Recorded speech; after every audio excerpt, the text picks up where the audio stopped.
샬롬, 우리 주 예수 그리스도 이름으로 평안을 전합니다. 오늘 우리는 엘나함, 위로하신 하나님에 대해서 묵상해 보려고 합니다. 너희 하나님이 이르시되 너희는 위로하라, 내 백성을 위로하라. 이사야 40장 1절 말씀을 히브리어 원어로 듣게 되면 나하무, 아미, 요마르, 엘로헤켐이라고 합니다. 위로하라고 말씀하실 때 나함이라는 단어를 사용합니다. 나하무, 명령형으로 위로하라. 아미, 나의 백성을. 요마르, says, 엘로헤켐, your God. 너희 하나님이 이르시되 너희는 위로하라, 내 백성을 위로하라.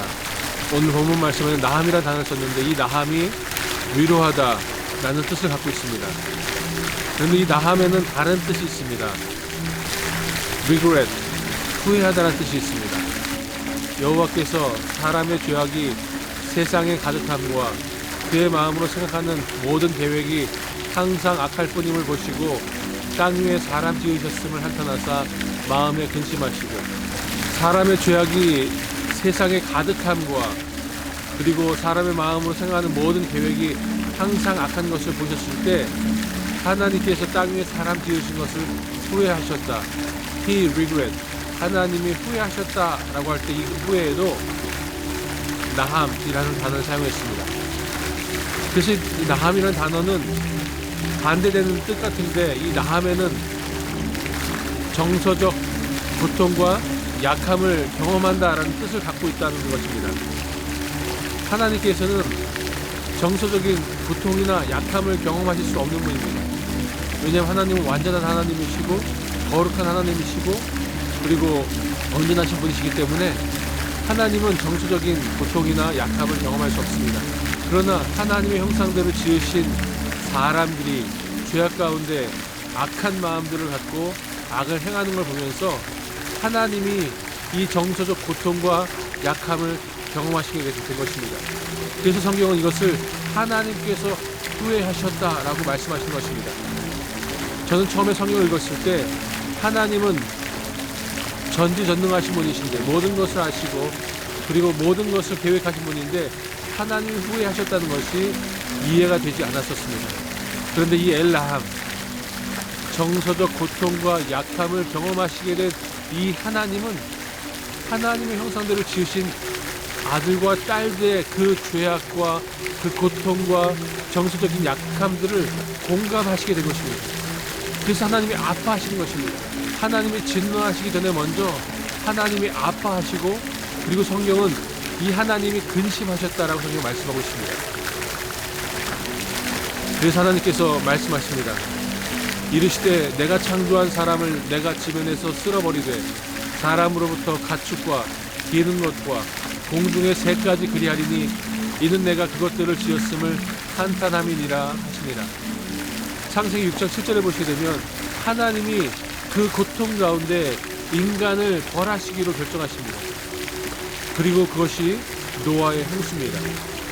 재미있는 사실은 노아라는 말도 나함, NHM으로 히브리어 자음으로 쓰게 되는데 노아의 자음도 NHM, 이 나함이라는 단어와 같은 자음들을 사용하고 있습니다.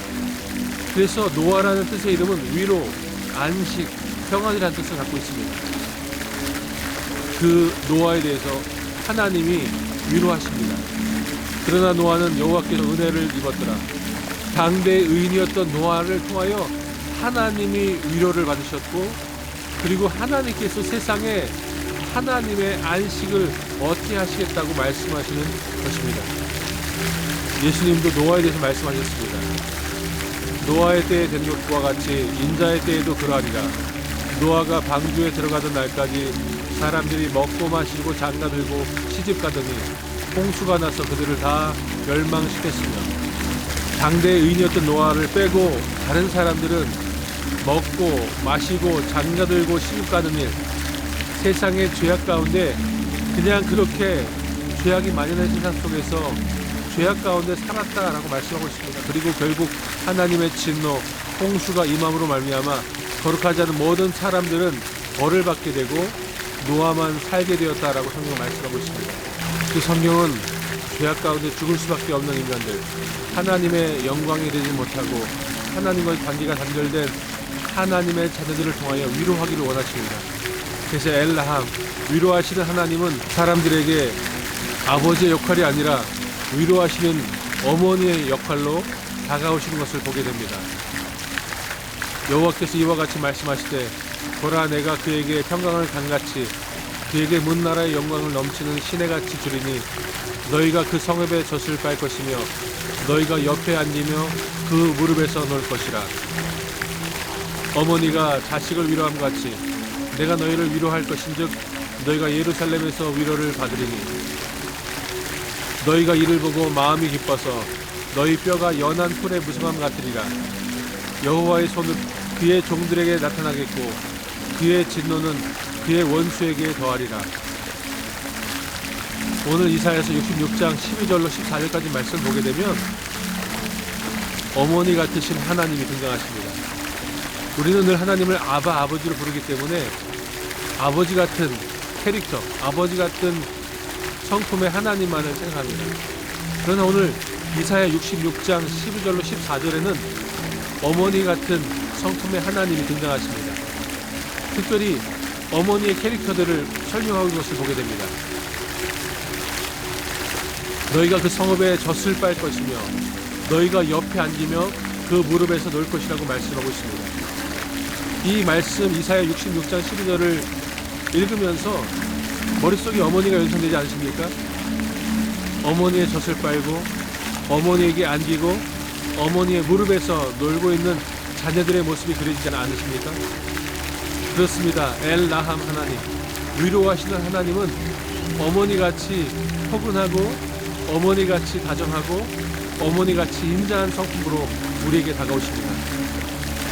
그래서 이사야 66장 13절은 분명히 말씀하고 있습니다. 어머니가 자식을 위로함 같이 내가 너희를 위로할 것인즉 너희가 예루살렘에서 위로를 받으리니. 어머니가 자식을 위로함 같이 하나님께서 우리를 위로하신다고 말씀하십니다. 그러므로 이 엘나함 하나님은 어머니 같은 따뜻한 품으로 어머니 같은 다정한 손길로 우리에게 다가오십니다. 그리고 우리를 위로하십니다. 그리고 그 어머니 같은 하나님의 위로하심이 우리에게 임할 때, 우리와 함께 할 때 우리는 기뻐한다고 성경 말씀하고 있습니다. 너희가 이를 보고 마음이 기뻐서 너희 뼈가 연한 풀의 무성함 같으니라.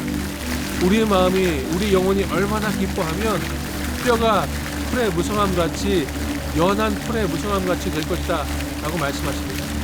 그 엘나함 하나님의 위로하심이 우리에게 임할 때 우리는 기뻐하며 위로와 안식을 얻게 된다고 성경은 분명히 말씀하고 있습니다. 그 위로의 하나님, 그 위로의 하나님이 이 땅에 인간의 몸을 입고 오셔서 우리의 죄를 대신하여 십자가에 죽으셨습니다. 그분이 바로 예수 그리스도십니다. 그래서 예수님께서 부활하신 다음에 제자들에게 오셔서 제일 먼저 하신 말씀이 바로 샬롬입니다. Peace be with you. 너에게 평안이 있을지어다. 두려워하고 걱정하고 있는 제자들에게 오셔서 예수님은 위로하셨습니다. 평안하라, 평안할지어다. 그리고 예수님이 위로의 하나님을 우리에게 약속하셨습니다. 바로 성령님이십니다. 보혜사, 곧 아버지께서 내 이름으로 보내실 성령, 그가 너희에게 모든 것을 가르치고 내가 너희에게 말한 모든 것을 생각나게 하리라.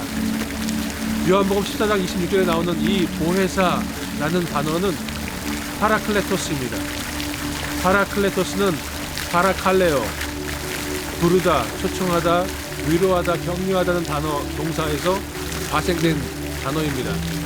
그래서 파라클레토스는 우리가 보통 보혜사, 즉 중재자로 알고 있는데 위로자, 격려자의 뜻도 갖고 있습니다.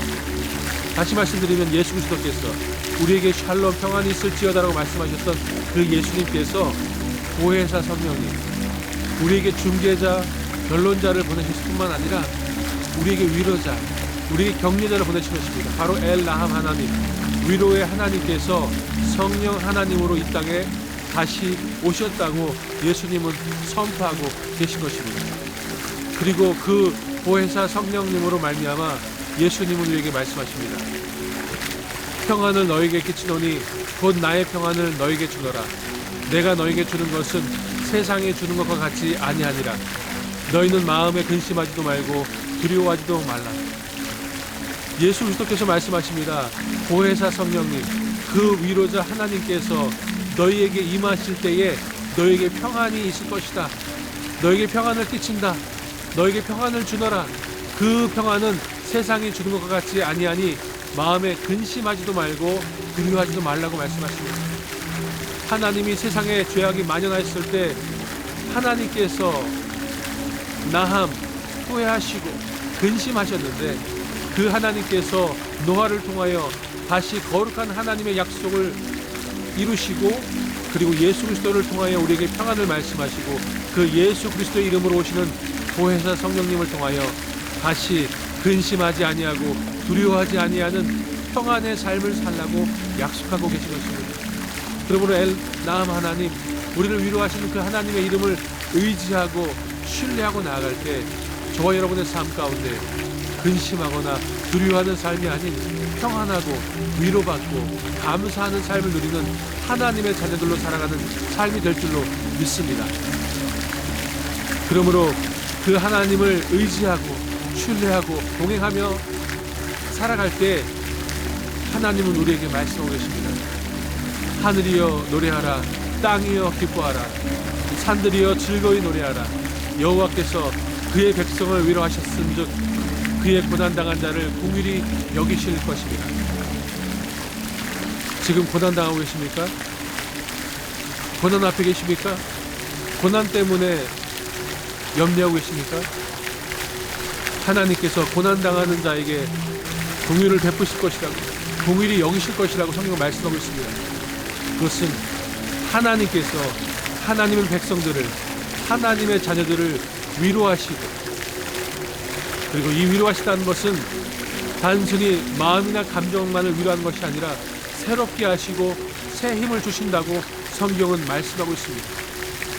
하나님의 새 힘과 새 능력을 부여받고 다시 하나님이 주신 사명을 향하여 걸어 나아갈 때, 하나님과 동행하며 나아갈 때 저와 여러분의 삶 가운데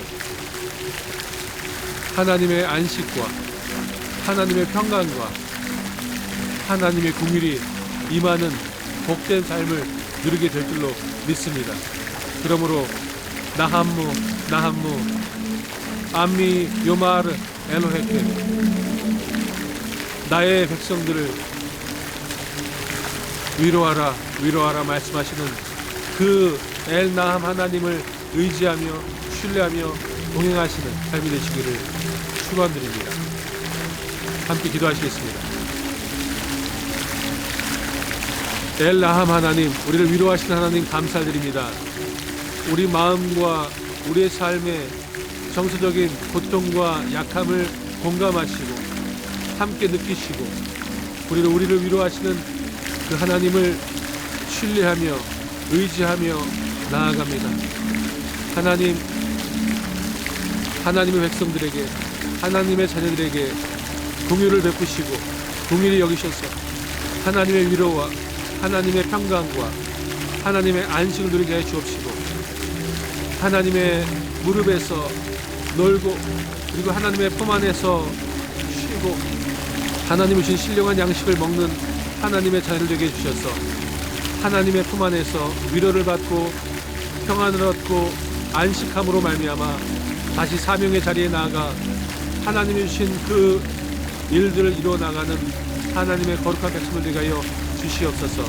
감사합니다. 하나님, 오늘도 죄악된 세상 가운데 너희는 거룩한 나의 자녀들이라 말씀하시며 우리에게 위로하시고 우리를 격려하시고 우리에게 새 힘과 능력을 부어주셔서 그 사명을 감당케 하시니 감사드립니다.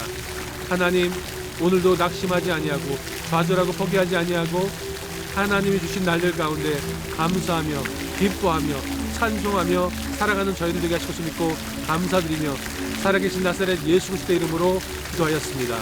아멘. 샬롬.